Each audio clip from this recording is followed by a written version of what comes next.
Hello hello hello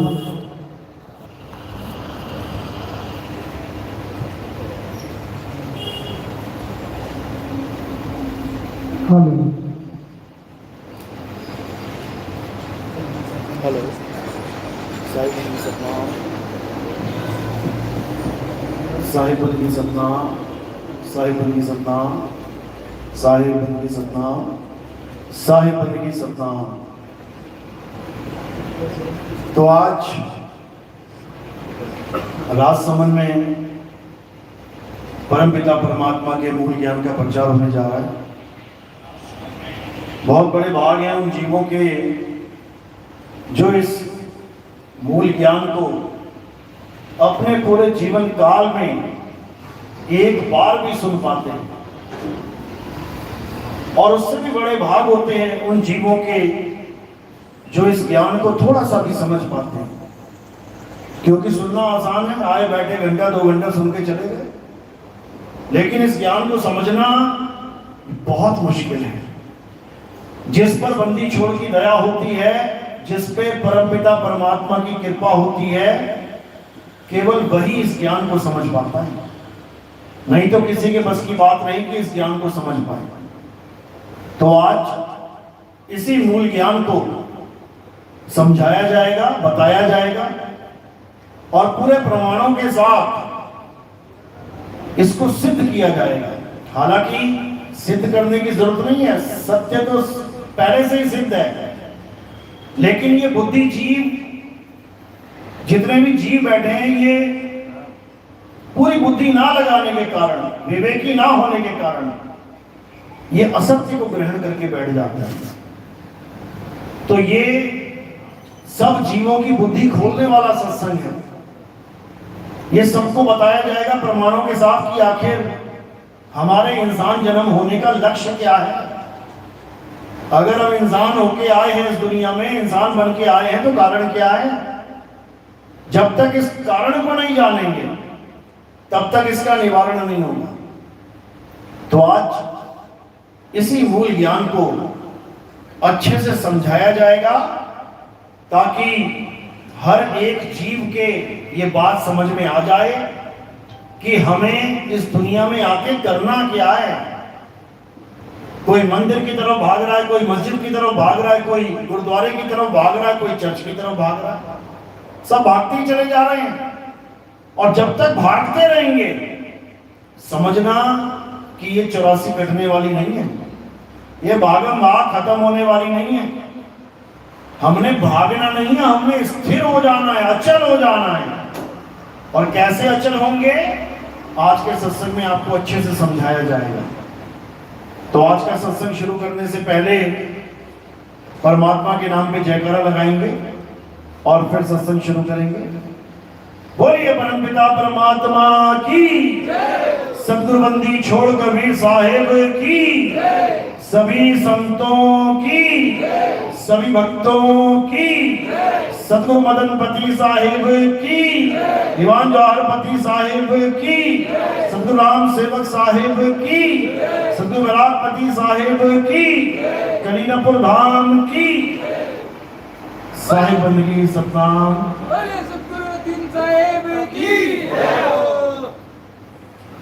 तो मालिक की कृपा से आज राजसमंद में वो शुभ दिन आया है जब मालिक की चर्चा तो होगी होगी, साथ में जो राजस्थान के बहुत प्रसिद्ध बाबा हैं रामदेवरा बाबा, आज उनकी वाणी को भी खोला जाएगा, जो उन्होंने अपने समय में 24 प्रमाण नाम का एक ग्रंथ वाणियां बोली थी। उन वाणियों में उस आने वाले समय का जिक्र था जो अब आ चुका है। उस समय का जिक्र जब कलयुग में सतयुग का आगमन होगा, ये उन्होंने तब बोली थी जब वो इस धरातल पे मनुष्य चोले में विराजमान थे, और वो अपना ये ग्रंथ 24 प्रमाण बोल के चले गए, अपना काम उन्होंने कर दिया। आज उनके तीर्थ स्थान पे लाखों लोग जाते हैं, पैदल यात्रा करते हैं, इन वाणियों को गाते हुए जाते हैं, रट रखी है लोगों ने, लेकिन इस वाणी के भेद को नहीं समझ पाए कि आखिर वाणी कह क्या रही है। क्यों नहीं समझ पाए? कारण क्या है? क्योंकि कोई बताने वाला मिला ही नहीं, कोई वाणी को समझाने वाला मिला ही नहीं। इन वाणियों को केवल गाने बजाने तक ही सीमित कर दिया, केवल राग रागिनी तक ही सीमित कर दिया कि यात्राएं करो, गाओ बजाओ और घर को जाओ, हो गई भक्ति पूरी। जबकि वाणी क्या समझा रही है, क्या बता रही है, आज आपको इसका पूरा खुलासा किया जाएगा, हर चीज समझ में आएगी। तो सबसे पहले तो बिल्कुल बेस से चलते हैं कि इंसान जन्म हमें क्यों मिला है, कारण क्या है। सबसे पहले यहां से शुरुआत करेंगे। तो आपके सामने नाना प्रकार की योनियों में ये जीव भ्रमण कर रहे हैं। आप गलियों में देखो, आपको घर से ही स्टार्ट हो जाएगा काम।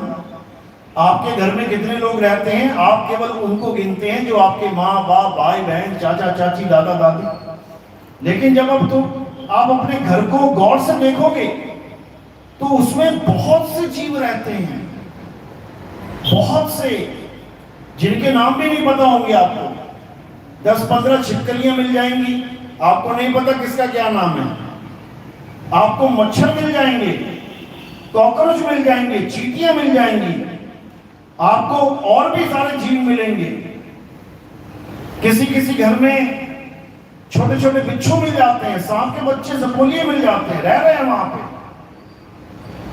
आपको पता था कि नहीं कि मेरे घर में कौन कौन रह रहा है? तो ये जीव कौन है?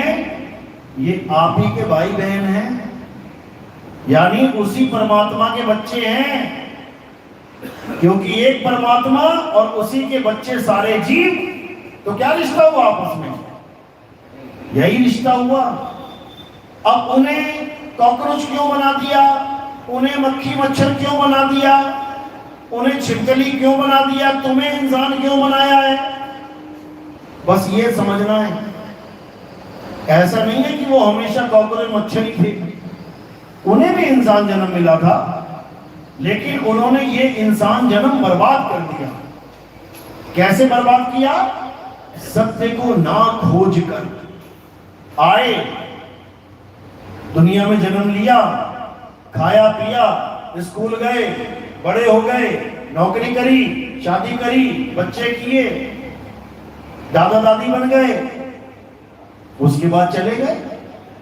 अगर कोई ये जीवन जी रहा है तो समझ लो कि वापसी 84 की टिकट कटने वाली है उसकी, समझ लो। लेकिन बहुत से ऐसे जीव हैं जो इंसान चोले में आए, उन्होंने खोज करी, गुरुओं की खोज करी, संतों की खोज करी, उसके बाद भक्ति करी, और भक्ति करने के बाद मुक्ति को प्राप्त हो गए। वो नहीं आए बढ़ के कि कोई कहे कि वो कुत्ता बिल्ली हाथी घोड़ा बन के घूम रहे होंगे वो संत महात्मा, एक भी ना आया वापस। ये लोग कहां चले गए? ये मुक्त हो गए, जहां से आए थे ये वहां चले गए। अब इनको 84 का खेल नहीं खेलना पड़ेगा। कारण क्या है?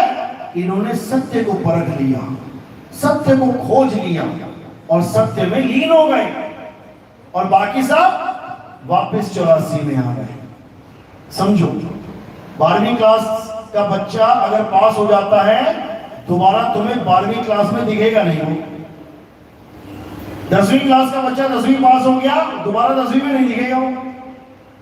इसी प्रकार जो इस इंसान जन्म में पास हो जाते हैं, यानी इंसान जन्म जो मिला है जिस कारण से, वो कारण अगर पूरा कर लिया, उस उद्देश्य को पूरा कर लिया, तो वापस नहीं आता ये जीव, ये मुक्त हो जाता है, और बाकी सब वापस आ जाते हैं।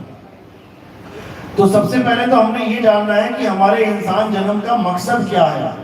कई लोग कहते हैं कि क्यों जन्म मिला है? अरे खाने पीने के लिए मिला है, खाओ पियो ऐश करो मर जाओ। किसने देखा जन्म, किसने देखा मरण? और रोज देख रहा है, रोज देख रहा है, कोई ना कोई पैदा हो रहा है, कोई ना कोई मर रहा है, फिर भी समझ में नहीं आ रही।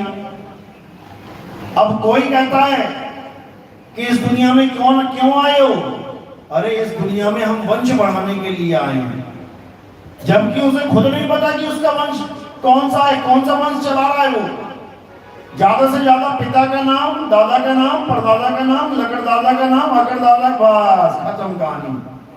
ज्यादा से ज्यादा कोई होगा हरिद्वार में 15-20 नाम लिख के लेके आ गया होगा, इससे ज्यादा किसी को नहीं पता कि किसका वंश चल रहा है। ये भी नहीं जानते अपने मूल उद्देश्य को। इसके बाद कोई मिलेगा, वो क्या कहेगा? अरे इस दुनिया में आए हो, ये बाबा की पूजा कर लो, वो बाबा की पूजा कर लो, ये देवी देवता मना लो, वो कर लो, वो कर लो, और चले जाओ, मर जाओ। इससे भी कल्याण होने वाला नहीं है। ये काम भी करने नहीं आए हम कि पूजा पाठ करने के लिए आए हैं। क्या करने के लिए आए हैं? अच्छे से समझ लो, इस दुनिया में हम आए हैं सत्य नाम को प्राप्त करने के लिए आए हैं कि आखिर सतनाम क्या है।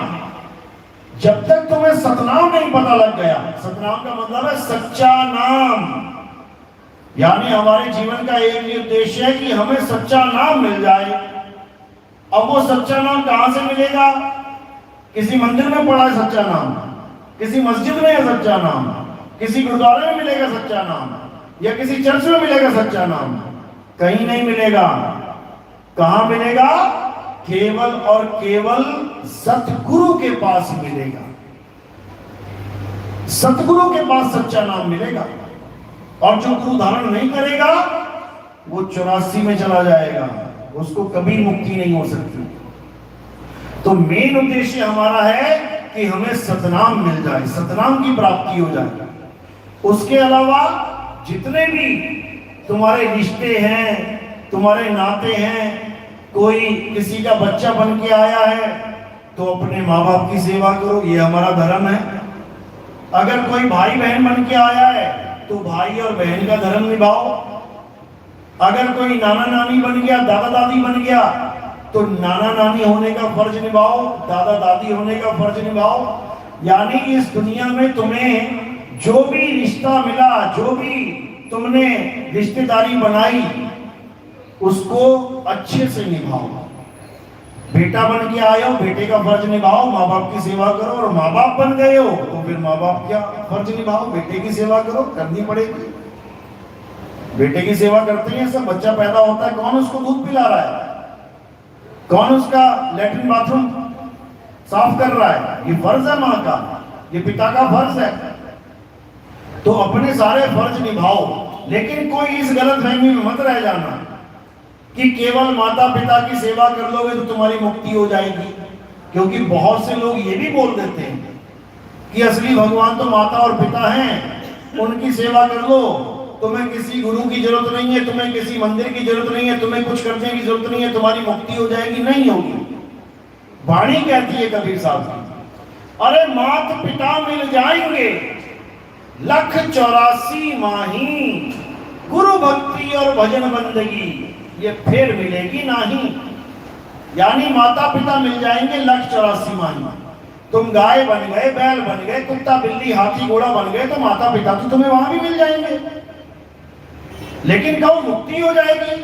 नहीं हो सकती। माता पिता की सेवा से तुम्हारे कर्म अच्छे हो जाएंगे, तुम्हें आशीर्वाद मिलेगा, तुम्हें संस्कार मिलेंगे, लेकिन मुक्ति बिना सतनाम के नहीं हो सकती। अभी बताऊंगा मैं सतनाम में और असत नाम में फर्क क्या है जब बाबा जी की वाणी खुलेगी। लेकिन अभी समझ लो शॉर्ट में कि सतनाम के बिना किसी की मुक्ति नहीं होगी। तो हमारे जीवन का पहला लक्ष्य क्या है? सतनाम प्राप्त करना। उसके बाद माँ बाप की सेवा करो, घर वालों का देखरेख करो, बुजुर्गों को देखो, उनको खाना पीना रहना, उनकी सब जो भी उनको चाहिए वो करो, समझ लो।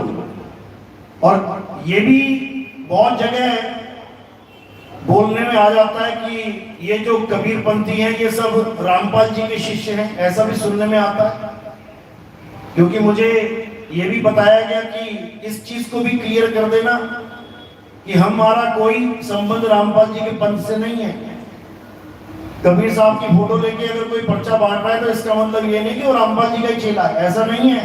कबीर पंथ बहुत बड़ा है, बहुत बड़ा है कबीर पंथ। रामपाल जी तो केवल एक मात्र शाखा है उसकी छोटी सी, और भी बहुत से कबीर पंथी हैं, वो सब शाखाएं हैं, जो मूल है वो कबीर साहब है। तो हम किसी भी अन्य पंथ से जुड़े हुए नहीं हैं, हमारा अपना एक पंथ है जिसको हम कबीर पंथ कहते हैं। और हमारा जो पहले गुरु हैं वो कौन है? मदन साहिब। रामपाल जी जिससे जुड़े हुए हैं वहां पहला गुरु कौन है 12वें पंथ में?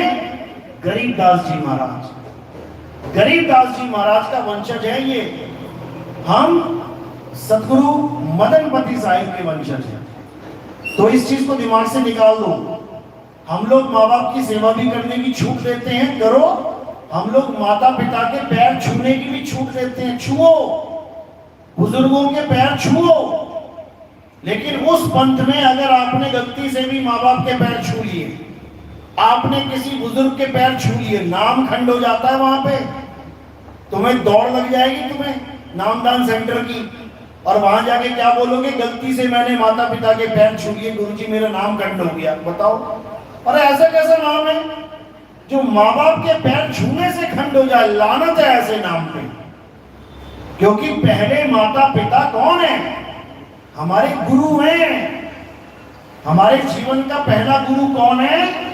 माता और पिता। तो गुरु के पैर छूने में भैया कोई नाम खंड नहीं होता। प्रथम गुरु है मात पिता, रज बीरज के जो है दाता। बताओ, जो हमें पैदा कर रहा है हम उसी के पैर ना छुएं, जिसकी वजह से ये काया मिल रही है, मनुष्य चोला मिल रहा है, उसी के पैर ना छुएं। ऐसा कोई नियम नहीं है भाई हमारा। तो हमारे पंथ को, हमारे भक्तों को रामपाल जी से जोड़ के देखना बंद कर दिया जाए, ये बहुत जरूरी है। क्योंकि ज्ञान में भी फर्क है और पंथ में भी फर्क है। वो गरीबदास पंथी हैं, हम मदन साहब के पंथ से हैं, समझो। तो ये बहुत जरूरी है। और बाकी जो बाबा रामदेव जी की वाणी है जिसमें सतनाम का प्रमाण है, वो आपको समझा देते हैं। क्योंकि बाबा रामदेव जो बात बता के गए हैं, और राजस्थान में बहुत बड़ा इनका प्रचार है, तो भक्तों को पता लगना चाहिए कि आखिर वो बता के क्या गए हैं। जब तक वाणी को समझेंगे नहीं तब तक वो जान ही नहीं सकते कि बाबा रामदेव ने कितने बड़े रहस्य खोल रखे हैं वाणी में।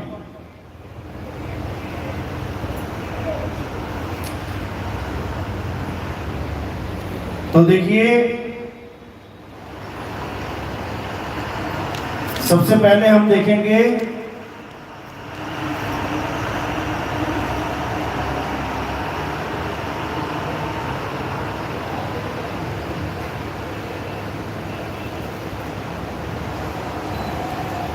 योग प्रमाण। इसमें क्या लिखा उन्होंने?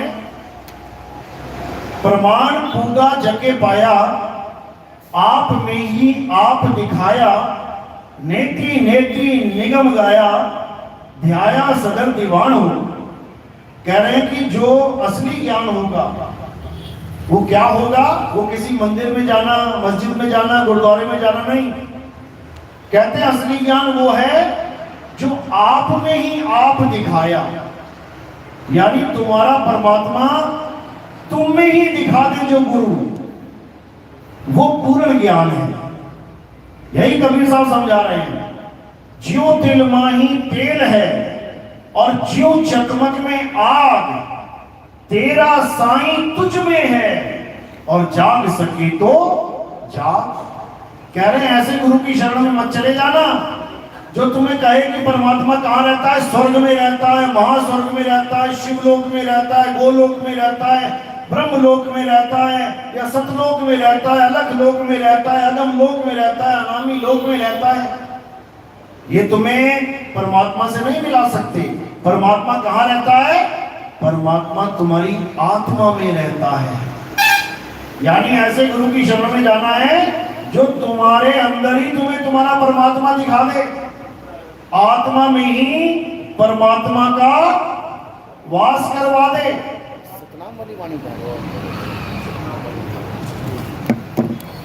तो ये कैसे होगा? देखो क्या लिखा वाणी में, कहते हैं जो सतगुरु का लेवे नामा, किसका नामा? सतगुरु का। वो वाणी लिखी हुई है, वहां देख सकते हैं, नीचे की 2 लाइनें हैं। जो सतगुरु का लेवे नामा वो ही पावे अचल आरामा। अब इस 2 लाइनों में आपको सारा रहस्य समझ में आ जाएगा। कहते हैं जो सतगुरु का नाम लेगा, केवल गुरु का नहीं बोला कि जो गुरु का लेवे नामा, गुरु तो बहुत है दुनिया में। आज किसी भी गुरु, किसी भी गांव में जाओगे तुम्हें कोई ना कोई गुरु जरूर मिल जाएगा। बस तुम पूछो तो सही, गांव वालों से पूछना, भैया कोई गुरु है क्या यहाँ आसपास? तुम्हें 36 नाम गिना देगा। वो वहां एक आश्रम है, वहां आश्रम है, वहां आश्रम है, यहाँ गुरु ही गुरु बैठे हुए हैं। लेकिन बाबा रामदेव गुरु नहीं लिख रहे हैं वहां पे। क्या लिख रहे हैं? जो सतगुरु का लेवे नामा। अब गुरु का नामा और सतगुरु का नामा, इन दोनों में फर्क क्या है? जिस दिन ये फर्क समझ में आ गया उस दिन तुम्हारे सामने एकदम सत्य उजागर हो जाएगा। तो अब समझते हैं कि आखिर गुरु का नाम और सतगुरु का नाम, इन दोनों में फर्क क्या है। इस दुनिया में 2 प्रकार के नाम हैं।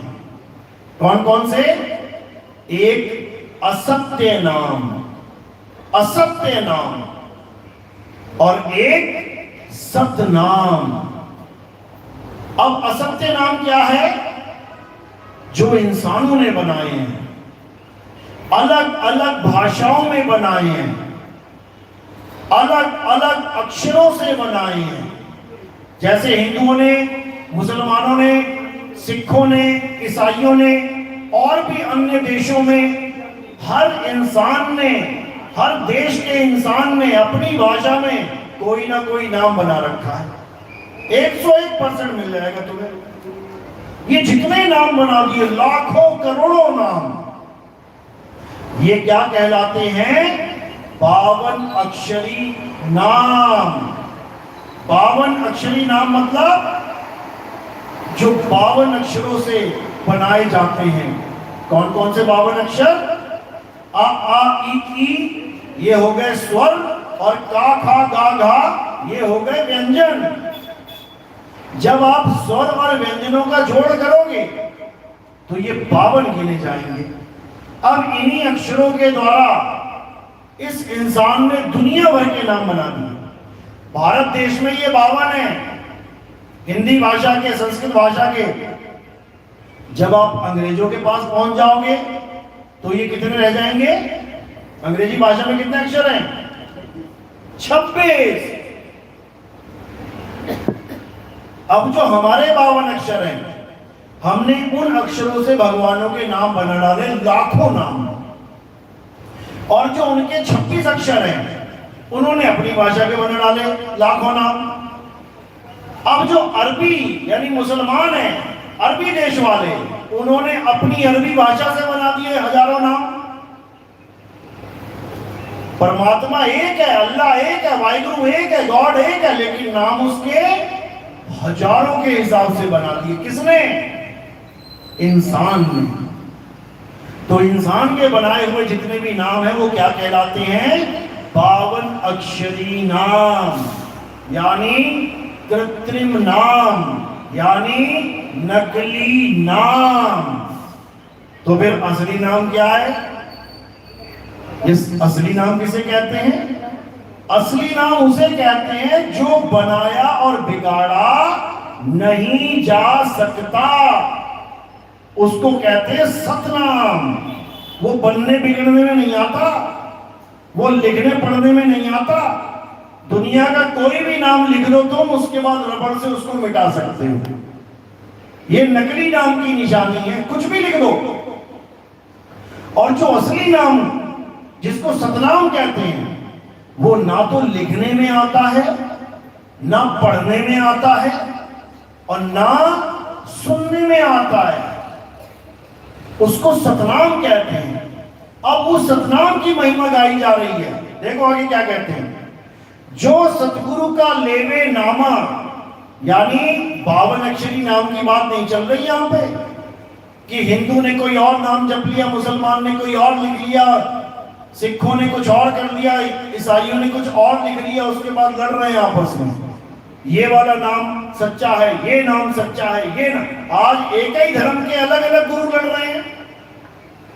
हिंदू धर्म के गुरुओं की लड़ाइयां देखो, मुसलमान वाले लड़ रहे हैं आपस में, दो काजी लड़ रहे हैं। क्या किया जाए इन्हीं नामों के पीछे, समझो। तो कह रहे हैं जो सतगुरु का लेवे नामा, वो ही पावे अचल आरामा। अब अचल, अभी थोड़ी देर पहले मैंने क्या बोला था, जब तक तुम भाग रहे हो, कोई मंदिर की तरफ भाग रहा है, कोई मस्जिद की तरफ भाग रहा है, कोई गुरुद्वारे की तरफ भाग रहा है, कोई चर्च की तरफ भाग रहा है, ये सब चल अवस्था में है। चलते जा रहे हैं, चलते जा रहे हैं। मंदिर मस्जिद से भी पेट नहीं भर रहा किसी का। फिर क्या कर रहे हैं, फिर तीर्थ में जाएंगे, हरिद्वार जाएंगे, पैदल जाएंगे, हरिद्वार तक भी पेट नहीं भरा किसी का। अब कहां जा रहे हैं, अब हम पहाड़ पे जाएंगे, उसके बाद वहां पर आएगी सुनामी, वहां पर आएगा जलजला और लाशें गिरेंगी वहां से। बताओ, घर बैठे अच्छे थे यार। अरे घर में भी तो मंदिर है, रोज वहां पर भी तो पूरे सच्चे मन से पूजा कर रहे हो, तो वहां जाने की क्या जरूरत थी। घर वाले परेशान, बच्चा मर गया, जवान इकलौता लड़का मर गया, यात्रा में ट्रक चढ़ गया, गिर गया, कुछ भगदड़ में मर गया, बताओ किसको सुख मिल रहा है। अरे उस जमाने में लिखा गया था कि सावन में ये यात्रा कर लो, वो यात्रा कर लो। उस वक्त आबादी देखो कितनी थी, जब ये ग्रंथ लिखे गए कितनी आबादी थी, 2-4-5 लाख बंदा होगा मुश्किल से। और आज कितने, 140 करोड़। बताओ, आज सावन में 140 करोड़ भाग रहे तो मरेंगे वहां पे। उस समय कोई इक्का दुक्का यात्रा करता था, आज बसें की बसें भर के जा रहे हैं यात्राएं करते। तो समय बदल गया भाई, उसके हिसाब से इंतजाम भी होना चाहिए। और ये नहीं है कि भगवान केवल सावन में खुश हो रहा है, भगवान श्रद्धा मांगता है, तुम कभी भी उसको याद करो। तो क्या कह रहे हैं, जो सतगुरु का लेवे नामा, वो ही पावे अचल आरामा। यानी जो सतगुरु की शरण में आ जाता है, उसको आत्मा का भेद समझ में आ जाता है। उसके बाद वो अपने घर में बैठ के ही आत्मा का ज्ञान, आत्मा का ध्यान करता है, और अचल आरामा, वो अचल हो जाता है। फिर उसको कहीं जाने की जरूरत नहीं, उसको किसी लोक की भी जरूरत नहीं पड़ती कि मैं किसी सतलोक को जाऊंगा, मैं किसी अलग लोक, अगम लोक, ब्रह्म लोक को जाऊंगा। सारे लोक फीके पड़ जाते हैं उस एक आत्म ज्ञानी के आगे। वो आत्मा में स्थित हो जाता है, अचल हो जाता है। यही गीता समझा रही है। अध्याय 2 24वां श्लोक, हे अर्जुन, ये आत्मा अशोष्य है, अछेद्य है, ये आत्मा अचल है। इस आत्मा में जो रमण करता है, इस आत्मा में जो लीन हो जाता है, वो भी अचल हो जाता है। यानी अब उसका चलने फिरने का काम खत्म। अब उसको केवल और केवल आत्मा में स्थित होना है। आत्मा ही अचल है, उसके अलावा सब चल रहे हैं। तो वाणी क्या कह रही है, जो सतगुरु का लेवे नामा, वो ही पावे अचल आरामा। सब ही सत्य नाम से तरिया, केवल नाम से नहीं, कि कोई भी नाम जप लो। ये बाबा कहता है कि अल्लाह अल्लाह जप लो, पार हो जाओगे। वो बाबा कहता है वाहिगुरु वाहिगुरु जप लो, पार हो जाओगे। ये बाबा कहता है ओम ओम जप लो, पार हो जाओगे। वो बाबा कहता है राधे राधे जप लो, पार हो जाओगे। सब अपने अपने नाम लेके बैठे हुए हैं। और ये नाम कैसे बने हैं? 52 अक्षरों से, गा खा गा गा से। अगर या रा ला वा शा लाइन ना होती तो राम का रा कहां से लाते? पा फा बा भा मा लाइन ना होती तो राम का मां कहां से आता? यानी पहले अक्षर बने हैं, उसके बाद अक्षरों को जोड़ तोड़ के भगवानों के नाम रख दिए गए। अल्लाह का आ कहां से आता? अगर आ ई ना होती। वाहिगुरु का वाह हा गा रा कहां से आता? अगर ये 52 अक्षर ना होते। यानी सारे धर्मों के लोग सोच रहे हैं कि हम अलग अलग नाम जप रहे हैं, लेकिन असल में वो 52 अक्षर ही जप रहे हैं। किसी को भी पकड़ लो, ये सब 52 के ही नाम हैं। अब इसी 52 को खत्म करके किसको पकड़ना है? सत्य नाम को पकड़ना है। अब ये सतनाम वो नहीं है कि तुम इन नामों को छोड़ के ये जपने लग जाओ, सतनाम सतनाम सतनाम। आज 90% कबीरपंथी यही जप रहे हैं, क्योंकि कबीर साहब ने सतनाम की महिमा गाई है। सतगुरु सोई सतनाम बतावे, बाकी गुरु कोई काम ना आवे। तो इन्होंने सोचा, कबीर साहब कह रहे हैं कि सच्चा गुरु वो होता है जो सतनाम जपवाता है। अरे जपवाता नहीं है, छुड़वाता है। अगर तुम सतनाम सतनाम जप रहे हो तो तुम 52 अक्षर ही जप रहे हो। अगर ये 52 अक्षर ना हो, या रा ला वा शा सा ये लाइन ना हो, तो बताओ सतनाम का सा कहां से आएगा? अगर ता था दा धा ना ये लाइन ना हो, तो बताओ सतनाम का ता कहां से आएगा? ना कहां से आएगा? पा फा बा भा मा ना हो तो सतनाम का मा कहां से आएगा? यानी तुम चाहे राम राम जप लो, चाहे ओम ओम जप लो, चाहे वाहिगुरु वाहिगुरु जप लो, चाहे अल्लाह अल्लाह जप लो, चाहे सतनाम सतनाम जप लो, एक ही बात है। क्योंकि सारे 52 अक्षरी नाम हैं, इंसानों के द्वारा बनाए गए हैं। लेकिन बाबा रामदेव जी कह रहे हैं कि सब ही सत्य नाम से तरिया, कि ये सारी दुनिया केवल हिंदू नहीं, या केवल बाबा रामदेव के भगत नहीं, या केवल कबीरपंथी नहीं, सारी दुनिया सब ही सत्य नाम से तरिया।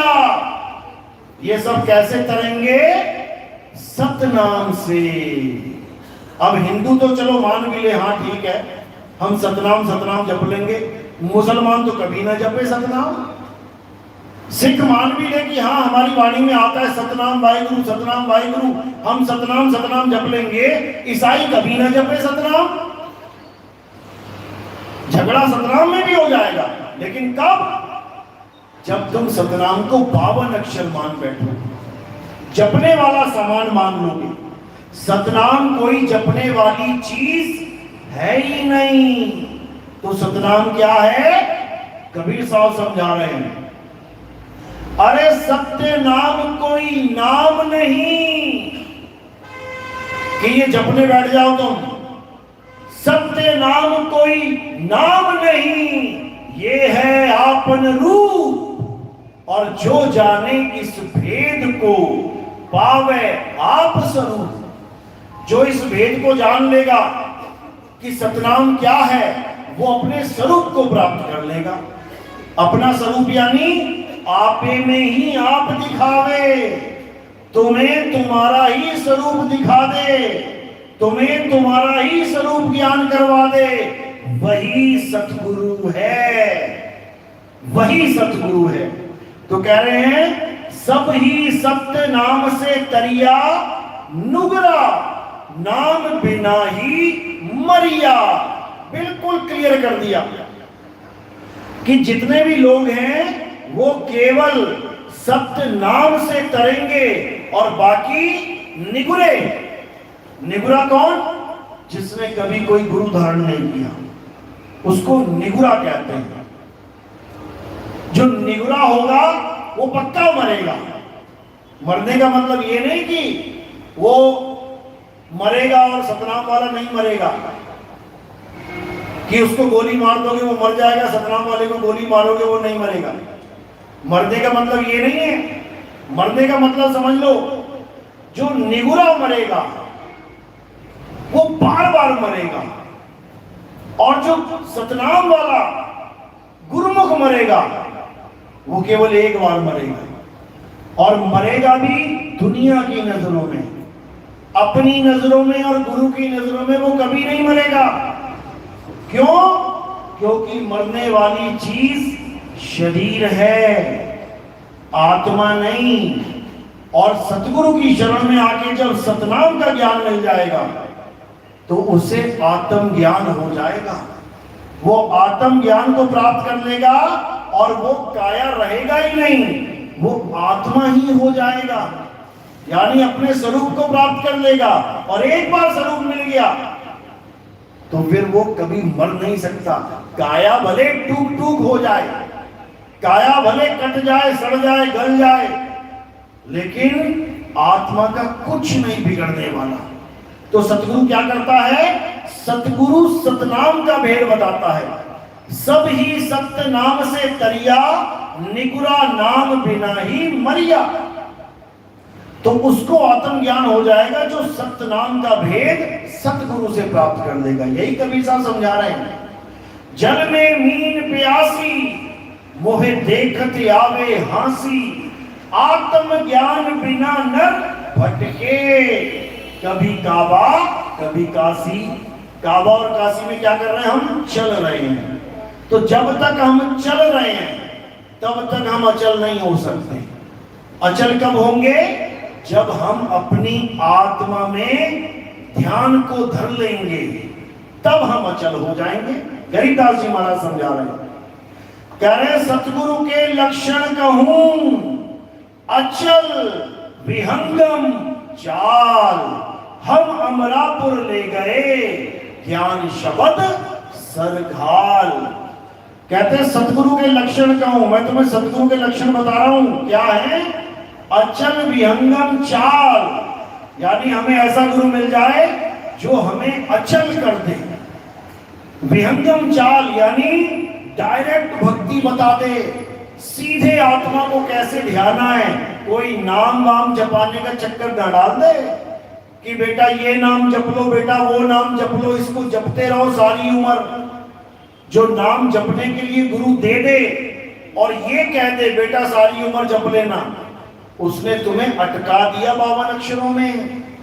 अब वो सतनाम का भेदी गुरु नहीं है, वो तुम्हें 52 अक्षर का नाम पकड़ा के बैठ गया। तो कबीर साहब समझा रहे हैं, जो नर पड़े 52 के फेरा, सो नर जानो काल के चेहरा। वो काल का ही दूत है जो तुम्हें 52 अक्षर देके उसी के सहारे छोड़ दे। जैसे किसी जंगल को पार करके जाना है तुमने, जंगल में खतरनाक शेर है, जंगल में इतना खतरनाक शेर है कि किसी को नहीं छोड़ता। अब तुम्हें एक ऐसा गुरु मिल गया जो तुम्हें शेर से बचने का उपाय क्या बता रहा है कि बेटा बंदूक से शेर को डराया जा सकता है, भगाया जा सकता है, मारा भी जा सकता है। ज्ञान तो बिल्कुल सही है, बंदूक से सब कुछ कर सकते हैं। लेकिन उसने उस चेले के कान में बोल दिया बंदूक, और क्या बोला? इसको रटता चला जा, इस बंदूक नाम को रटता चला जा और शेर तेरा कुछ नहीं बिगाड़ पाएगा। अब वो रट रहा है बंदूक बंदूक बंदूक बंदूक करता करता जंगल में घुस गया। अब सामने आ गया शेर। अब क्या बनेगा उसका? शेर ही बनाएगा जो बनाएगा, उसकी बंदूक तो चलने से रही।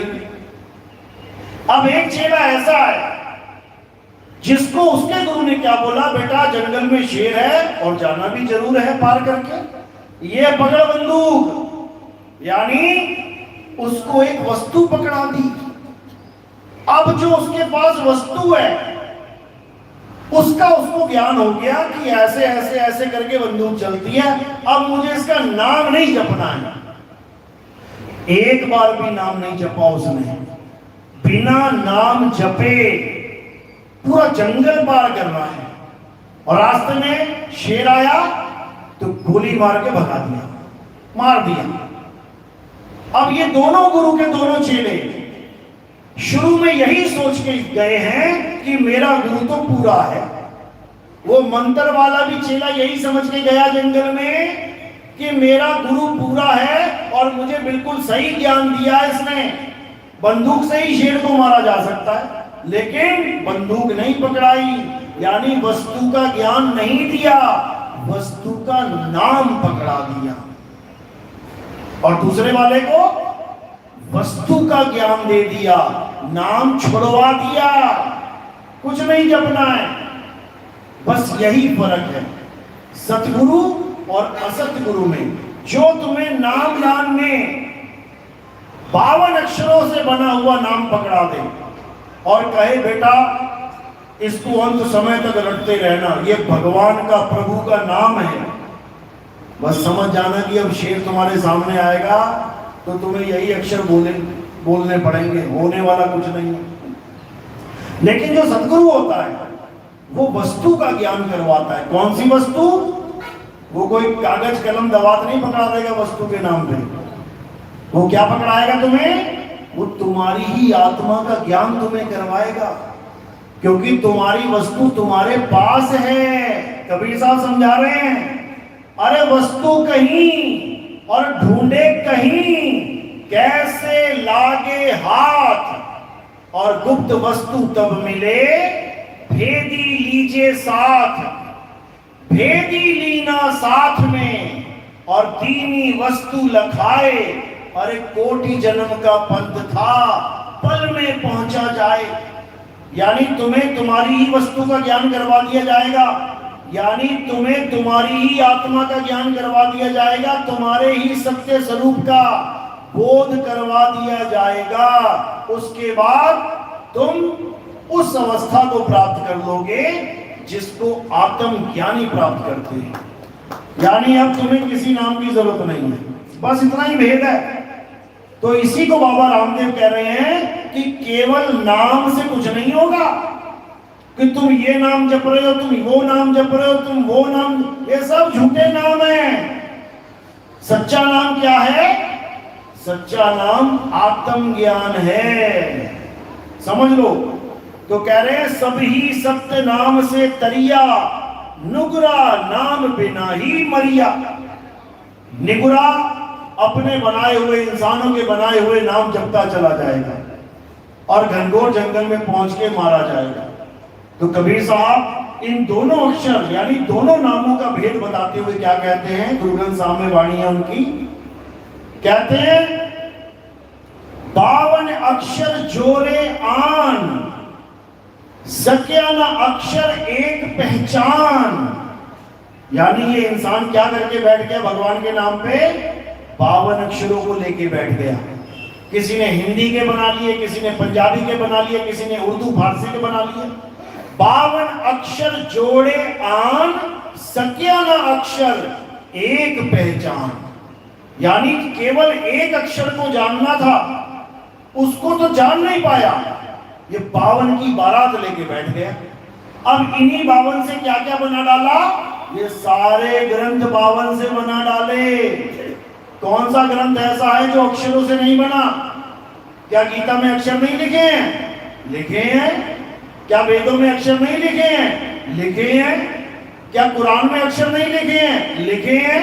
क्या बाइबल में अक्षर नहीं लिखे हैं? लिखे हैं। क्या कबीर वाणी में, क्या नानक वाणी में, क्या दादू पंत की वाणी में, किसकी वाणी में अक्षर नहीं लिखे हैं?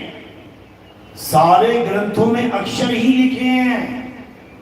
समझो, सब ग्रंथों में जितने भी अक्षर लिखे हैं कैसे लिखे गए हैं? जब अक्षरों की खोज हो गई उसके बाद लिखे गए हैं।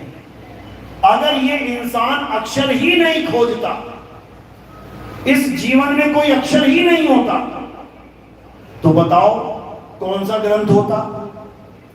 आज हिंदू कहता है हमारा सबसे बड़ा ग्रंथ वेद है, और कबीर साहब कह रहे हैं, क्या कह रहे हैं? झगड़ा एक बड़ा राजा राम, अरे ब्रह्म बड़ा की जहां से आया, वेद बड़ा की जिन निर्माया, इही मन बड़ा की जेहि मन माना, राम बड़ा की राम ही जाना। कह रहे हैं ब्रह्म बड़ा की जहां से आया। सारी दुनिया कहती है ब्रह्म ही परमात्मा है, ब्रह्म ही सब कुछ है। अरे ये ब्रह्म आया कहां से? इस ब्रह्म से भी पार कुछ है क्या? बिल्कुल है, और उसका क्या नाम है? पार ब्रह्म। पार ब्रह्म। इसी वाणी में जिक्र है बाबा रामदेव की कि पार ब्रह्म कुछ और है और ये ब्रह्म कुछ और है। तो कह रहे हैं ब्रह्म बड़ा की जहां से आया, और वेद बड़ा या जिन निर्माया, यानी वेद बड़े हैं या वेदों को लिखने वाला बड़ा है। किसी ने वेद लिखे हैं ना, तो वो लिखने वाला कौन है? कोई भी ग्रंथ लिखा गया है, लिखने वाला कौन है? कोई भी अक्षर में दीवार पे लिख दूं तो लिखने वाला कौन है? लिखने वाला आत्मा है। आत्मा के द्वारा ही हर ग्रंथ लिखा जाता है। ये काया तो एक माध्यम है, हाथ तो एक माध्यम है, लिखने वाला कौन है? आत्मा। और आत्मा शरीर का साथ छोड़ दे, लिख के दिखाए शरीर। आत्मा शरीर का साथ छोड़ दे, बोल के दिखाए शरीर। आत्मा शरीर का साथ छोड़ दे, चल के दिखाए शरीर। तो ये सारे कार्य करने वाला कौन है? ये आत्मा के द्वारा ही किए जा रहे हैं। लेकिन करवाए किसके द्वारा जा रहे हैं? इस काया के द्वारा, इंद्रियों के द्वारा। करवा कौन रहा है? मन और माया। ताकत कहां से ले रहा है? आत्मा से। तो कह रहे हैं वेद बड़ा की जिन निर्माया, यानी ये चार वेद बड़े हैं कि वो आत्मा बड़ा है। सोचो, इसी बाबा रामदेव जी की वाणी में चार वेद और पांचवा आत्मा का जिक्र है। कि जो लोग ये सोचते हैं कि चार वेद ही सबसे बड़े हैं, बाबा रामदेव ने साफ लिख रखा है। क्या लिख रहे हैं? चार वेद पांचवी आत्मा, कहो सिद्धा कौन वेद साथमा। देखो, सिद्धों को कह रहे हैं क्योंकि सिद्ध सारे वेदों की ज्ञाता थे। बाबा रामदेव खुद लिखवा रहे हैं इसमें वाणी में कि चार वेद और पांचवी आत्मा। अब तुमने वेदों का तो अध्ययन कर लिया, वेदों को तुमने पूज लिया, वेदों को तुमने पूरा पढ़ के रख लिया, जान लिया, लेकिन आत्मा को नहीं जान पाए तो कुछ भी ज्ञान नहीं हुआ। क्योंकि यही आत्मा चाहे चार छोड़ो 40 वेद लिख डाले। ये आत्मा के द्वारा ही सारे ग्रंथ लिखे गए हैं, सारे ग्रंथ आत्मा के द्वारा ही भरे गए हैं। तो सबसे बड़ा कौन? ये आत्मा ही सबसे बड़ा है। वेदों को नष्ट किया जा सकता है और कर भी दिया कईयों ने। अभी जो वेद हैं वो थोड़े बच्चे जो बच्चे हुए वही पढ़ रहे हैं लोग। वेदों को नष्ट किया जाता है, ग्रंथों को नष्ट किया जा सकता है। नालंदा यूनिवर्सिटी जला दी गई थी, सारे ग्रंथ जल गए। आत्मा को जला के दिखाए कोई? आत्मा को काट के दिखाए। सारे ग्रंथ फाड़े जा सकते हैं, काटे जा सकते हैं, आत्मा को काट के दिखाए कोई? नहीं काट सकता। नैनम छिन्नन्ति शस्त्राणि नैनम दहति पावका। इसीलिए बोला गया, हे अर्जुन, आत्मा को ना तो कोई शस्त्र काट सकता है, ना अग्नि जला सकती है, ना वायु सुखा सकती है, ना जल भिगो सकता है। तो महान कौन है भाई? वेद बड़ा कि जिन निर्माया। उस आत्मा को जानो जिसमें सारे वेद, पुराण, गीता, भागवत, कुरान, बाइबल, इंजील, तुरैत सारे ग्रंथ लिख डाले। उस आत्मा का ज्ञान प्राप्त करो। ये भरा पड़ा है बाबा जी की वाणी में कि आत्मा को जानो, आत्मा को जानो, आत्मा ही है वो, लेकिन कोई समझ ही नहीं रहा है। तो आगे क्या कह रहे हैं? ऋग्वेद यजुर्वेद साथ में, सामवेद अथर्ववेद हाथ में, सूक्ष्म वेद आप रखाया। अब ये सूक्ष्म वेद कौन है? 4 वेद सुने हमने, ऋग्वेद यजुर्वेद सामवेद अथर्ववेद सबको पता है, लेकिन ये सूक्ष्म वेद कहां से आ गया? ये सूक्ष्म वेद क्या है? आत्मा के ज्ञान को प्राप्त करना ही सूक्ष्म वेद है। सूक्ष्म यानी बिल्कुल महीन, यानी ये आत्मा की बात उसकी बुद्धि में जाएगी जिसको महीन से महीन ज्ञान समझ में आ सकता है। मोटी बुद्धि के दिमाग में नहीं जाएगी ये बात। कहते ना कितनी मोटी बुद्धि है, मोटी बुद्धि में मोटा ज्ञान जाएगा। मोटा ज्ञान मतलब 52 अक्षरी ज्ञान, 52 अक्षरी नाम अच्छे से समझ में आ जाता है मोटी बुद्धि वालों को। उनको राम राम जपवा लो, उनको अल्लाह अल्लाह जपवा लो, उनको वाहिगुरु वाहिगुरु, वो समझ में आ जाएगा। लेकिन उनको कहो कि आत्मा को जान ले, ये सूक्ष्म ज्ञान समझ में नहीं आता उनको। तो क्या कह रहे हैं? कह रहे हैं ऋग्वेद यजुर्वेद साथ में, सामवेद अथर्ववेद हाथ में, सूक्ष्म वेद आप रखाया, 4 वेद ब्रह्मा को छुपाया। ये 4 वेद तो दे दिया ब्रह्मा को, ले जा भाई पढ़ ले पढ़ा ले। और सूक्ष्म वेद कहां गया? केवल सतगुरु के हाथ में आया वो सूक्ष्म वेद जो इन 4 वेदों से परे है, वो केवल संतों के हाथ में है, वो सतगुरु के हाथ में है। क्योंकि वो ये लिखने पढ़ने वाला वेद नहीं है, ये भेद है। अरे वेद हमारा भेद है, हम वेदन के माही, और जौन वेद से हम मिले ये वेद हु जानत नहीं।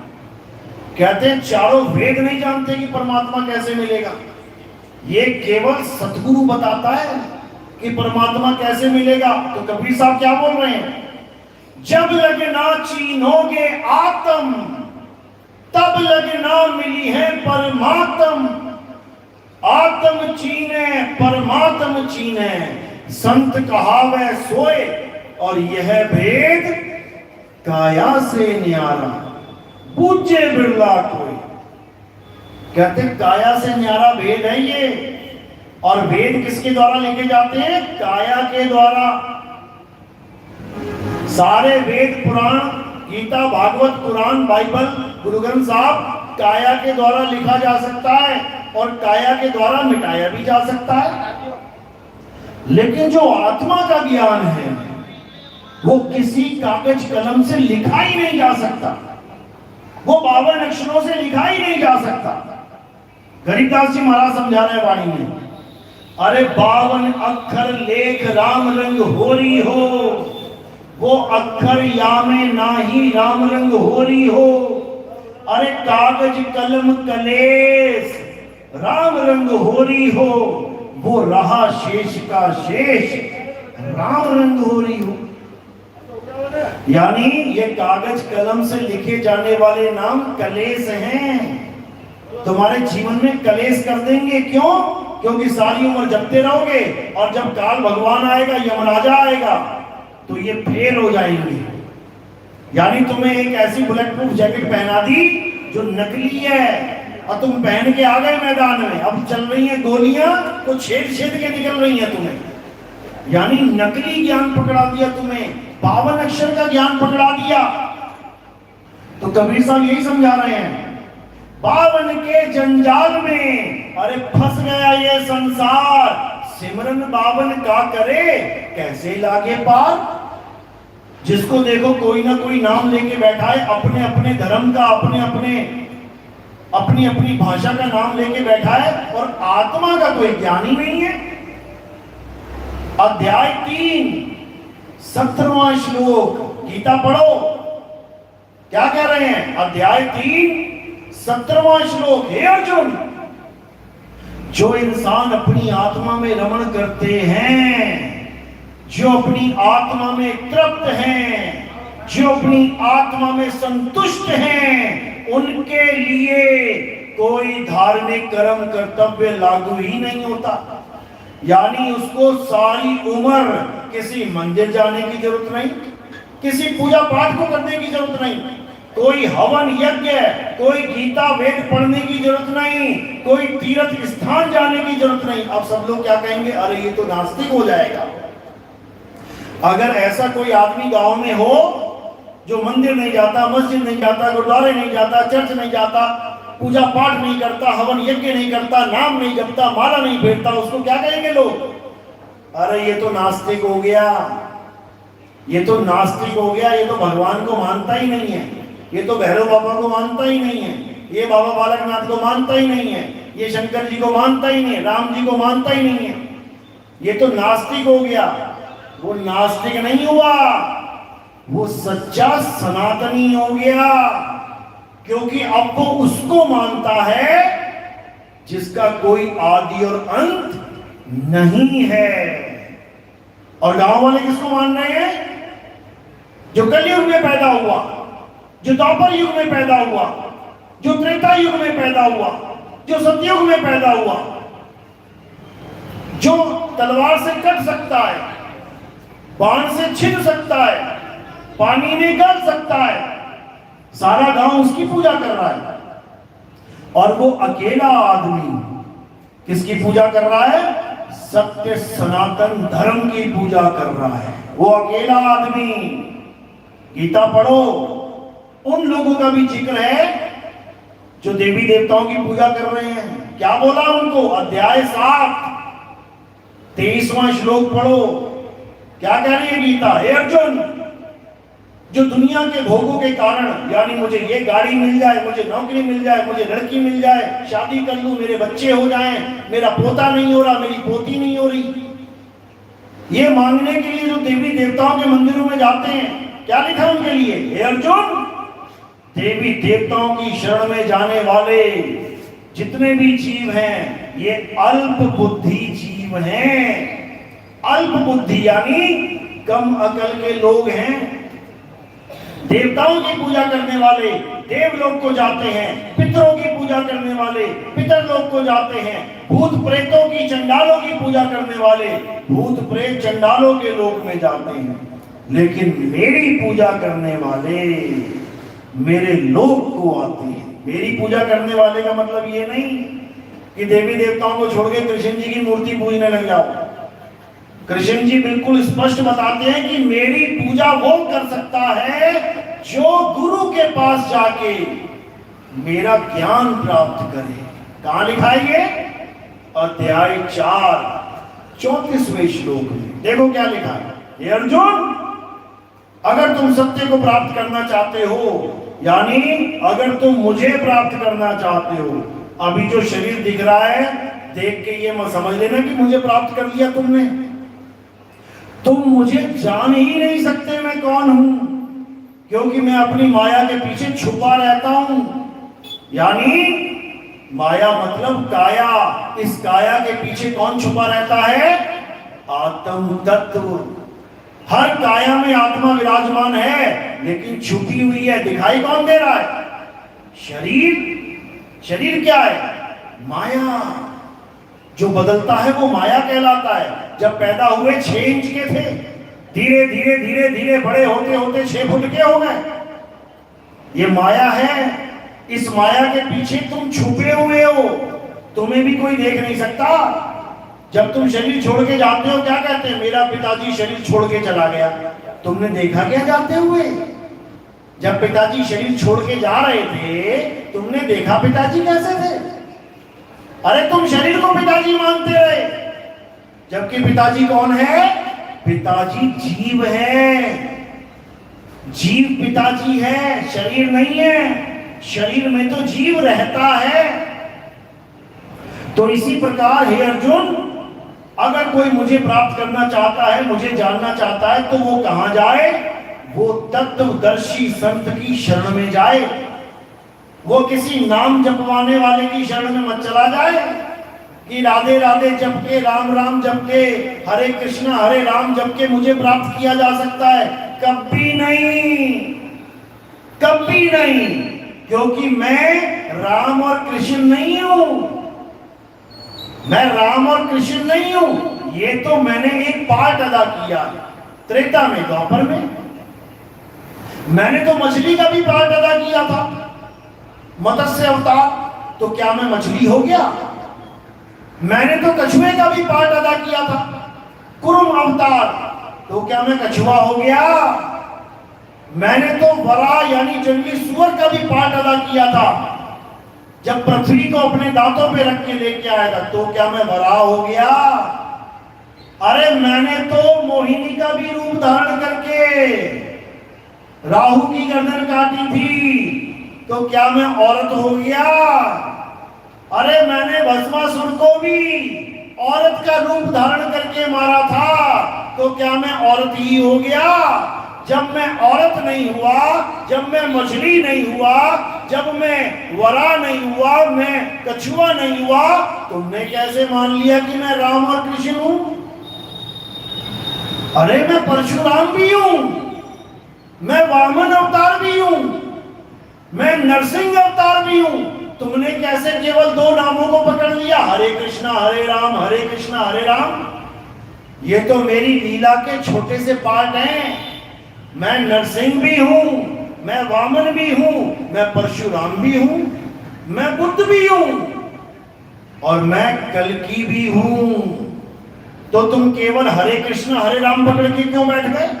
तुम हरे वामन हरे परशुराम, हरे वामन हरे परशुराम क्यों नहीं जप रहे हो? क्या वो किसी और के नाम हैं? वो भी मेरे ही नाम है। गांव गांव में राम और कृष्ण जी के मंदिर बना रखे हैं, वामन अवतार का मंदिर क्यों नहीं बना रहे हो? मत्स्य अवतार का मंदिर क्यों नहीं बना रहे हो? वरा अवतार का मंदिर क्यों नहीं बना रहे हो? मैंने मोहिनी का भी रूप धारण किया, अरे मोहिनी का मंदिर क्यों नहीं बना रहे हो? तुमने केवल राम और कृष्ण बस दो नामों को पकड़ के बैठ गए, इसी से हमारी मुक्ति हो जाएगी। किसी की मुक्ति होने वाली नहीं है, क्योंकि राम जी त्रेता में आए, सारे काम त्रेता में करके चले गए। अगर राम नाम से ही सारे काम बन जाते तो द्वापर में कृष्ण बन के ना आना पड़ता। द्वापर में कोई दिक्कत होती, चालू हो जाते राम राम राम राम राम राम राम राम राम राम राम राम राम, सारे काम हल हो जाते। फिर कृष्ण बन के क्यों आना पड़ा? अब कृष्ण जी आए तो द्वापर में सारे काम निपटाए चले गए। अब कलयुग में तुम कहो राम राम कृष्ण कृष्ण राम राम, तो आ जाएंगे क्या? काम बन जाएंगे क्या? नहीं आएंगे। ना वो अब राम बन के आएंगे, ना वो अब कृष्ण बन के आएंगे, ना ही वो बुद्ध बन के आएंगे। अब आने का क्या तरीका है? क्या बन के आएंगे? आएंगे तो जरूर, ये बाबा रामदेव की वाणी में लिखा हुआ है कि वो आएंगे दोबारा और सतनाम का झंडा गाड़ देंगे। और झंडा कौन से कलर का होगा? ये भगवे कलर का नहीं होगा, ये पीला नीला नहीं होगा। कौन से कलर का होगा? इसी वाणी में लिखा है कि इस बार झंडा सफेद होगा और झंडा सतनाम का होगा। ये बाबा रामदेव की वाणी है। काट के दिखाओ, काट के दिखाए कोई। और वो जिस नाम से आएंगे वो नाम भी लिख रखा है इसमें कि ना तो राम बन के आएंगे, ना श्याम बन के आएंगे, और ना ही बुद्ध बन के आएंगे। क्या नाम होगा उनका? कल्कि अवतार। और उसी कल्कि अवतार का यहां पे नाम क्या लिखा है? क्या लिखा है? हैं? नीकलंग अवतार। अब इस नाम से आएंगे तो फिर सारे जपने लग जाओ, हरे नीकलंग हरे नीकलंग हरे नीकलंग, बन जाएगा तुम्हारा काम। अगर तुम्हारा काम हरे राम करने से बन सकता है तो हरे कल्कि कर लो। तब भी समझ में आता है कि उसी का युग है, वही आने वाला है। जो चले गए, अरे उसका नाम क्या जप रहे हो? तो बाबा रामदेव ने हर चीज बता रखी है यहां पे। और कल की अवतार जब आएंगे तो शादी रचाएंगे, ये भी बता रखा है किससे शादी होगी। समझो, उसका नाम है मेघड़ी, मेघड़ी प्रमाण। अब ये मेघड़ी कौन है? अब ढूंढो मेघड़ी कहां मिलेगी, उसी से ब्याह होगा। ये मेघड़ी कौन है? ये तुम्हारी सुरता है, तुम्हारी सूरत से ब्याह होगा उसका। समझ लो, ये पूरा ब्याह का कौन कौन आएगा, बाराती, ये भी लिख रखा है।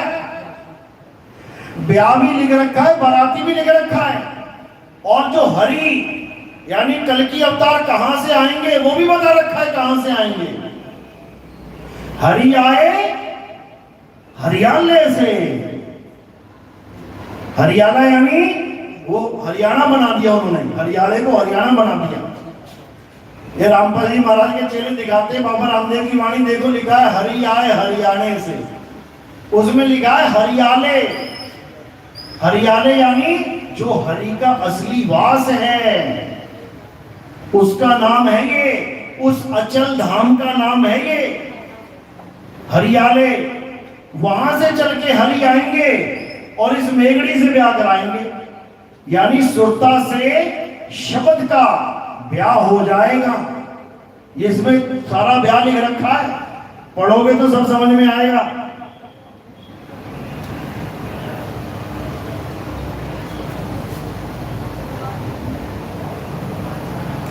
तो कह रहे हैं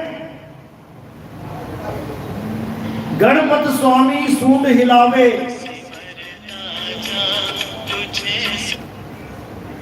कह रहे राजा बासक शीश हिलावे, जब धरा अमर थरासी, हर आसी हरियाले तोरण, रंगरी रीत चुकासी। यानी वो सतलोक से, सतलोक मतलब वो सतलोक नहीं, सतलोक यानी सत्य में से, सत्य में से हरि आएंगे और क्या करेंगे?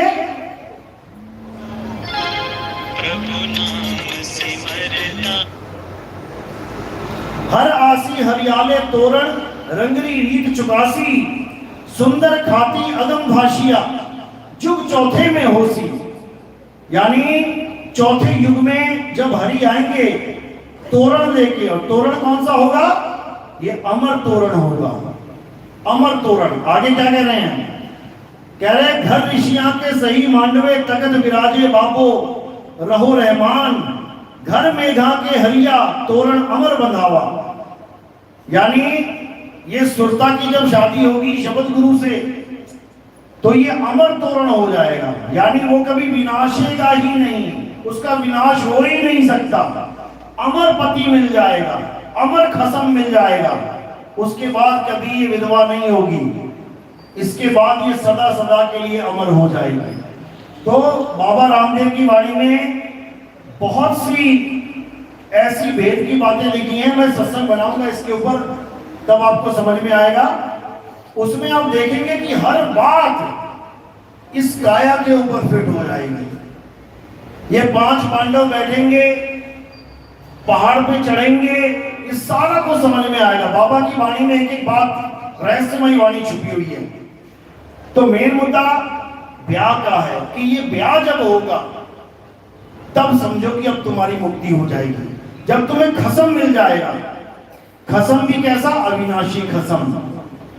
उसके बाद तुम्हें विधवा वाला जीवन नहीं जीना पड़ेगा कि तुम अपने पति के लिए तड़प रही हो, तरस रही हो, वो सदा सदा के लिए खसम मिल जाएगा। नानक साहब कह रहे हैं, अखा वाजो देखना बिन कन्ना सुनना, पैरा वाजो चलना बिन हथा करना, चीपा वाजो बोलना यूं जीवित मरना, नानक हुक्म पछाण तो खस में जा मिलना।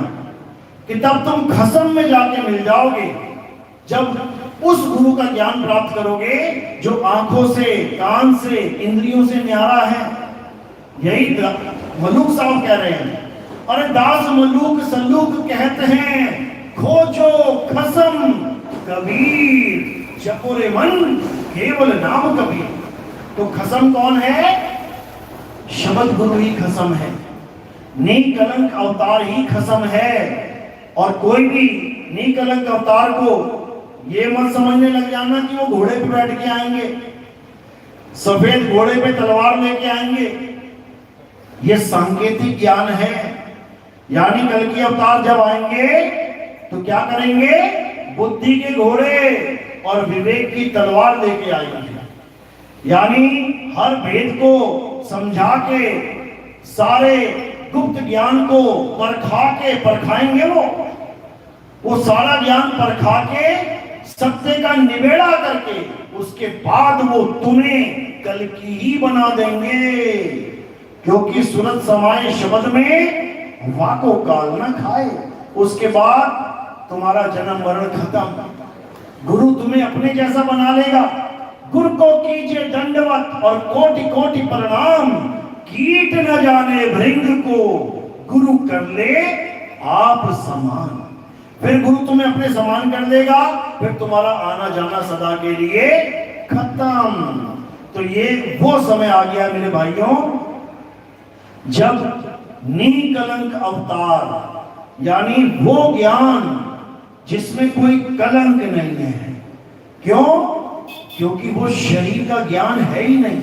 शरीरों में कलंक लगाया जा सकता है। अभी काला टीका लगा दो, लो लग गया कलंक। वो निकलंक है, उसमें ये काला टीका तुम लगा ही नहीं सकते।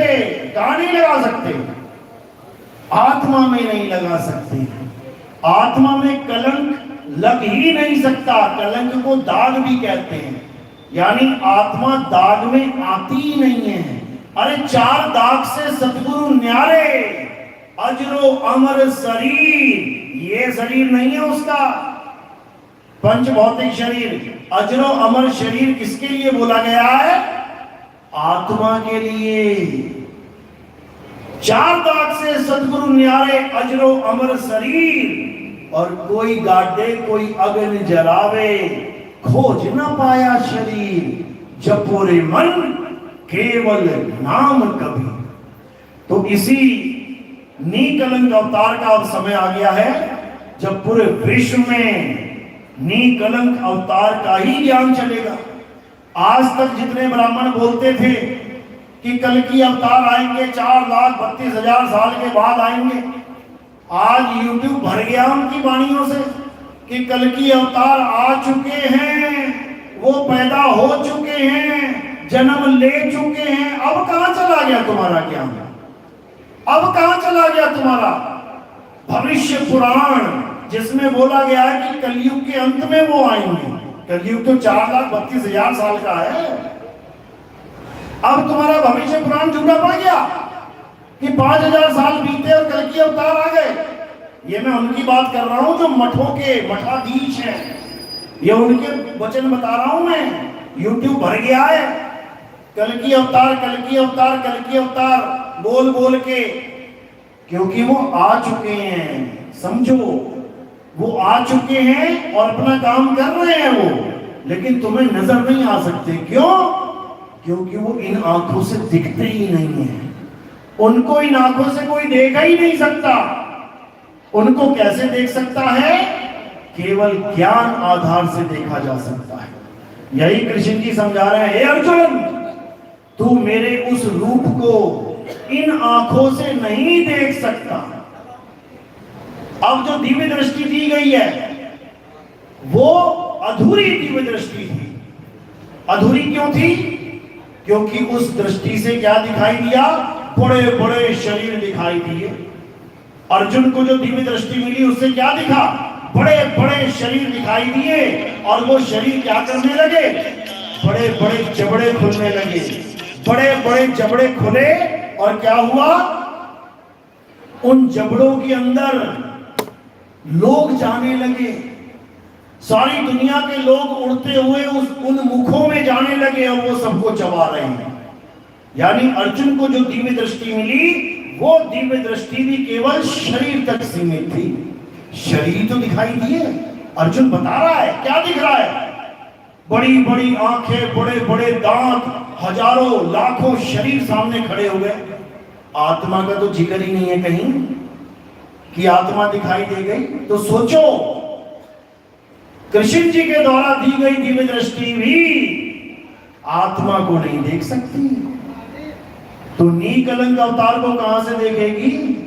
कल्कि अवतार को कहां से देखेंगे लोग? कल्कि अवतार को देखा नहीं जा सकता, कल्कि अवतार को जाना जा सकता है। जाना जा सकता है किसकी दया से? गुरु की दया से। कैसे जन्माएंगे गुरु? गुरु तुम्हें तुम्हारा स्वरूप दिलवा देंगे। जब तुम अपना स्वरूप जान लोगे, यानी तुम ये जान लोगे कि मैं आत्मा हूं, तब समझ जाना कि तुमने कल्कि अवतार को जान लिया। इसी को बोला जाता है जो तू सो हम। लेकिन लोग क्या करने लग गए? सोहम जपने लग गए श्वासों के अंदर। श्वास अंदर लिया, सो छोड़ा हम, सो हम, सो हम। अपने नाम के आगे भी लिखवाने लग गए सोहम। बताओ, अरे सोहम आत्म अवस्था का नाम है। जब सोहम प्रकट हो जाएगा तुम्हारा नाम खत्म हो जाएगा। समझो, ये 52 अक्षरी नाम छूट जाएगा तुम्हारा और तुम आत्मा ही हो जाओगे। जो तू सो हम, इसी को समझना है। यानी परमात्मा को जानने के लिए तुम्हें खुद को जानना पड़ेगा कि मैं क्या हूं। और जब तुम खुद को जान लोगे तो समझ जाना कि जो तू सो हम। इसी को वाणी में बोला गया है, तो ही मोही, मोही तो ही अंतर कैसा। हमें कोई अंतर नहीं है। अंतर किसका है? कि वो आत्म स्वरूप में स्थित है और हम देह स्वरूप को अपना स्वरूप मान बैठे हैं, बस। इसके अलावा और कोई अंतर नहीं है। समुद्र में से एक मटका पानी निकाल लिया, अब समुद्र का पानी और इस मटके का पानी एक है कि अलग अलग है? एक है। फर्क क्या पड़ गया? ये समुद्र का जो पानी जो मटके में पड़ा है, ये अपने आप को मटका समझने लग गया। ये अपने आप को मटका समझ रहा है। जैसे ही अपना ध्यान मटके से हटा के समुद्र की तरफ कर देगा, यानी समुद्र से मिलेगा, ये मटका धरे का धरा रह जाएगा, क्योंकि ये पहले भी खाली था। पानी भरने से पहले मटका खाली था, मटके में पानी आ गया, पानी अपने आप को मटका समझने लग गया। तो ये जितने मटके रखे हुए ये मटके हैं, ये क्या है? ये मिट्टी का मटका है। कहां मिल जाएगा? मिट्टी में मिल जाएगा। लेकिन ये आत्मा मिट्टी में नहीं मिलेगी। ये आत्मा कहां मिलेगी? अगर इसे ज्ञान हो जाए तो ये समुद्र में मिल जाएगी। और ये समुद्र का ही अंग है, अंश है, अविनाशी है। ईश्वर अंश जीव अविनाशी, तो अविनाशी अविनाशी में मिल जाएगा। और अमर है, मरेगा नहीं। तो इसी को शायद कह रहे हैं, अरे जल में कुंभ, ये कुंभ है, जल में कुंभ, कुंभ में जल है। यानी ये मटके को समुद्र में आधा भर के ऐसे छोड़ दो तो ये मटका क्या करेगा? ये ऐसे तैरने लग जाएगा। अब वाणी क्या कह रही है? जल में कुंभ, यानी समुद्र में कुंभ है और कुंभ में जल है। बाहर भीतर पानी, इस मटके के बाहर भी पानी है और मटके के भीतर भी पानी है, लेकिन पानी पानी में मिल नहीं रहा है। क्यों? बीच में ये मटका आ गया। जल में कुंभ, कुंभ में जल है, बाहर भीतर पानी, फूटा कुंभ, जल जल ही समाया, बूझे बिरला ज्ञानी। बस इतना सा खेल है। घटा कुंभ यानी काया का भेद खत्म कर दो और जल जल ही समाया, इस आत्मा परमात्मा का मिलन हो जाए तो समझ लो खेल खत्म हो गया। आत्मा परमात्मा भी कहना पड़ता है, आत्मा परमात्मा भी कहना पड़ता है, यहां पर जल और जल ही है। ये तब समझ में आएगा जब उसको प्राप्त करोगे, तब समझ पाओगे कि मुझ में और उसमें कोई फर्क था ही नहीं। ये फर्क बनाकर ही मैं जीव बना बैठा हूं। अज्ञानता का नाम जीव है, समझो। तो इसी को अच्छे से समझना है और अपनी आत्मा का यानी जीव आत्मा का कल्याण करना है। इसके अलावा सब अज्ञान है, कोई भी 52 अक्षरी नाम सब अज्ञान है। सारा खेल उस अनाम का है, उसको जान लोगे तो सब समझ में आ जाएगा। चलो, तो आज का सत्संग यही समाप्त करते हैं और आगे के सत्संग सुनने के लिए आप YouTube चैनल कहत कबीर सुनो भाई साधो नितिन दास, या फिर YouTube चैनल पे लिखेंगे नितिन दास के सत्संग, आपको सारे सत्संग सीरियल से मिल जाएंगे। बिना पक्षपात किए एक एक बात को समझना शुरू कर देना। धीरे धीरे धीरे धीरे हर बात समझ में आने लग जाएगी, पता लगने लग जाएगा कि आखिर मेरे जीवन का लक्ष्य क्या था और मुझे क्या करवाया जा रहा है। इसमें उनका दोष नहीं है जो आपको ज्ञान दे रहे हैं, किसी गुरु का कोई दोष नहीं होता। याद रखना, गुरु मेरे सभी बड़े, अपनी अपनी ठौर, जिसको जैसा ज्ञान उसके गुरु ने दिया वो वैसा ही ज्ञान अपने शिष्यों को दे रहा है। इसमें किसी का दोष नहीं है। पहली क्लास वाला पहली क्लास की पढ़ाई पढ़ा रहा है, 5वीं वाला 5वीं की पढ़ाई करा रहा है, 10वीं वाला 10वीं की पढ़ाई करा रहा है, कॉलेज वाला कॉलेज की पढ़ाई करा रहा है। गुरु मेरे सभी बड़े, अपनी अपनी ठौर, क्यों ठौर सबकी अलग अलग है। आप पहली वाले टीचर से कॉलेज का ज्ञान प्राप्त नहीं कर सकते, आप 10वीं वाले टीचर से किसी इंजीनियरिंग कॉलेज वाला ज्ञान प्राप्त नहीं कर सकते, आप 12वीं वाले टीचर से किसी MBBS के कॉलेज वाला ज्ञान प्राप्त नहीं कर सकते। सबकी अपनी अपनी ठौर है। इसी प्रकार जितने भी गुरु हैं सबकी अपनी अपनी ठौर है। सबसे निचले लेवल के जो गुरु होते हैं वो कौन सा ज्ञान देते हैं? भूत प्रेतों का। तुम चले जाओ किसी भोपा महाराज के पास, जो पता नहीं कौन कौन से प्रेत पकड़ के बैठा है, कहता मैं सारे प्रेत पकड़ लेता हूं, पीछे भी लगा देता हूं। अब वो किसकी पूजा में लीन है? उन भूत प्रेतों की। और वाणी क्या कह रही है?